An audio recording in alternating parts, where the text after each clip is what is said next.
Alrighty then, after adding the key and fill lights motivated by the environment, the next step would be to smuggle in some backlight or rim light to pop our robot out of the background. We would need a new collection first though, to make our life easier later on.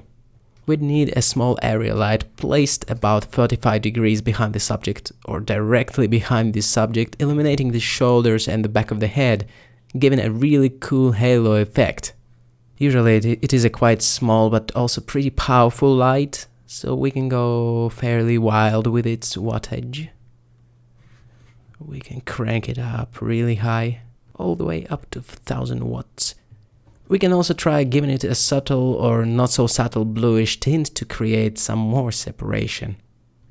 It's a matter of style, I guess. How saturated do you want your light gels to be? I'll keep it subdued though, just a hint of a bluish tone there. The point of this light is just to make a silhouette pop out. While tweaking this backlight, I'm trying to keep the environment in mind though, to not make it too bright or too colorful, so it no longer looks like it could be a natural light within this warehouse or whatever this location is. We can play with the shape of light, trying to catch nicer highlights. Generally, a smaller, harder light works really well here, since it picks up the textural detail really well. So this is our backlight, almost directly behind this subject, outlining the silhouette. Following up the idea of compound light sources with more interesting patterns though, it could be worth adding a larger light into the mix, to play with the idea of the light wrapping around the model. This idea was present in our initial HDRI, so maybe we can build upon it.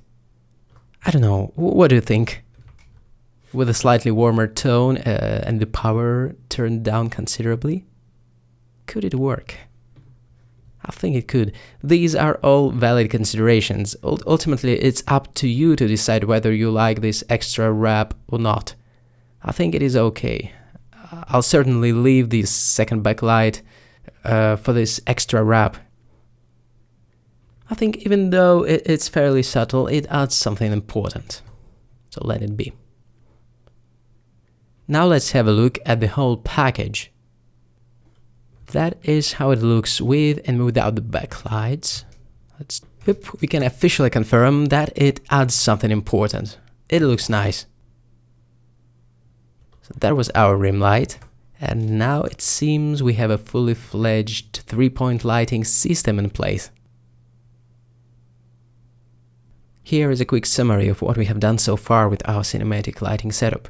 We have placed the key light to hit the shorter side of the face on the opposite side from the camera to drop all the beautiful shadow gradients in our direction.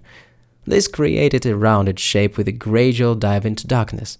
To fill that darkness in, we utilized the ambient light offered by our HDRI environment, effectively reducing the overall contrast and just revealing the stuff that otherwise would have been too dark. Next, we made our subject's silhouette glow by adding pretty harsh backlighting. Not too extreme, not too subtle, a cool halo popping it out from the background. It effectively turned our setup into the industry standard 3-point lighting, a setup widely used in films, photography, and whatever else. This setup is already pretty versatile because from here you can mix and match for all kinds of combinations.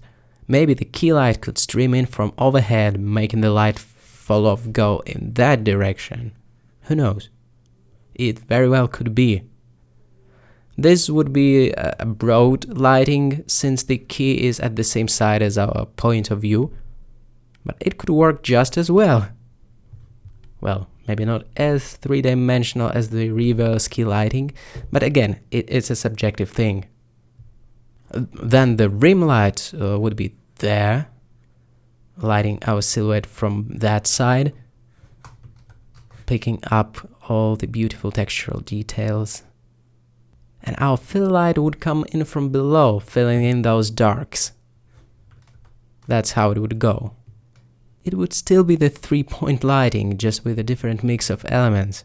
That's it. There's a reason it's so widespread, this 3-point lighting thing. That being said, you don't necessarily need all 3 lights though. There's nothing wrong about 2-point lighting schemes and 1-point lighting schemes for that matter. It depends on the type of cinematic look you're going for. I can totally imagine the silhouette type of look with just the rim light and tiny amount of fill, and even though it's a bit more flat, as we can't see much of the roundedness of shape, but it is still a valid light setup. Or our key light could come in from the background, turning it once again into the upstage lighting situation. I am a huge fan of it, if you haven't noticed already. Narrow lighting, aka the best thing ever. So that was a quick overview of our lighting workflow so far. A solid 3-point lighting foundation is in place.